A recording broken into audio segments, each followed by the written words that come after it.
Okay, let's just jump right in. We spend so much of our lives online, right? Tapping, swiping, clicking. It's just what we do now. But have you ever stopped to think if all that time actually makes us any good at it? Today, we're going to unpack some really fascinating data that shows this huge, kind of surprising paradox between how skilled we think we are online and, well, what we can actually do. So first, let's just set the scene. Get this. According to survey data, a huge number of us are spending more than 8 hours online every single day. I mean, that's more than a full-time job. We are just completely swimming in the digital world, for work, for fun, for everything. And that, of course, leads to the big question. With that much time sunk in, we should all be experts, shouldn't we? Well, we're about to see if all that constant use really adds up to actual skill, or if something else is going on entirely. Okay, so to get started, let's take a look at where we're actually spending all those hours online, and maybe more importantly, how all that time makes us feel about our own skills. The answers are pretty revealing. Yeah, probably no big shocker here. Our digital diet is, let's say, a little lopsided. The data clearly shows that most of our time is spent scrolling through social media and entertainment. You know, the Facebooks, the Instagrams, the TikToks.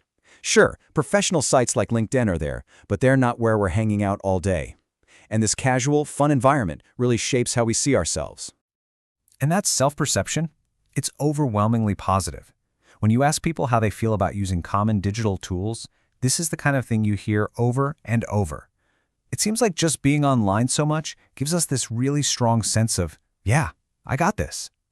And when you look at the actual numbers, they totally back up that feeling. For the everyday stuff, Word docs, spreadsheets, and especially those collaboration apps like Slack or Teams, the confidence scores are way up there, almost at the top of the scale. So on the surface, it really looks like we've got it all figured out. But, and this is a big but, this is where the story takes a twist. That sky-high confidence in our day-to-day tasks, it doesn't tell the whole story. Now we're going to see where that confidence starts to fall apart, and this is where the paradox really comes into play. And this is the million-dollar question, isn't it?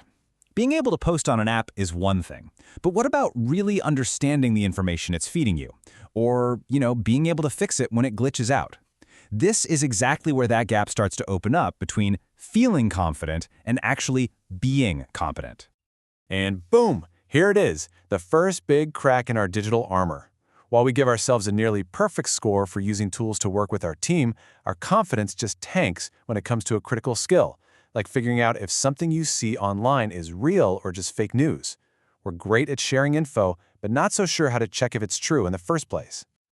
And here's another one. The data shows we feel pretty good about creating stuff, posting our photos, writing a blog, putting a presentation together. But the second you ask us to troubleshoot a simple tech problem like why the Wi-Fi is acting up, that confidence just evaporates. It turns out we're way better creators than we are fixers. Now, to really see this confidence versus competence gap in the wild, there is no better example than digital marketing. It's the perfect case study because doing the task and actually mastering the strategy behind it, well, they are two totally different worlds.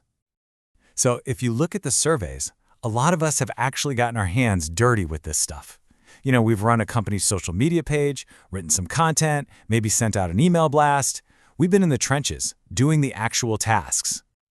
And here is the absolute key. Just because you know how to upload a picture to Instagram doesn't mean you know how to run a marketing campaign that actually gets results. There is a massive difference between doing the action and understanding the strategy that makes it work. This table just lays it all out perfectly. Look at that contrast. Our confidence in doing the task, like posting on social media or writing a blog, is pretty high, but our confidence in the strategic skill behind it, like reading the analytics, using SEO, or running paid ads, it's so much lower. This is the gap in its clearest form. We are totally comfortable with the what, but not so much with the why or the how. All right, so we've found this gap between how we feel and what we can do, and it's pretty widespread. The big question is, what happens next? What do we do about it? And are we even aware that this gap exists in the first place? So after all this self-reflection, after thinking about their own skills and where the weak spots are, what did the people in these surveys actually conclude? Well, the answer couldn't be clearer. A whopping 90% of people said yes, they feel like they need more training in digital skills. That is a huge, huge majority. It means that deep down, we know our daily scrolling isn't enough. We get that to be truly good at this stuff, we have to actually make an effort to learn and improve. And really, this all boils down to the most important skill there is. This question right here gets to the absolute heart of it. It's not about being an expert in one tool anymore. It's about your ability to learn and adapt to the next new thing and the one after that. That adaptability, that's the real measure of digital literacy today. So as we wrap this up, the big takeaway isn't that we're bad at technology, it's just that we might be a little overconfident and the easy stuff. The digital world moves so fast, it's not going to wait for us to catch up. So the real question this data leaves us with is a personal one. Where is your gap between confidence and competence? And what are you going to do to close it?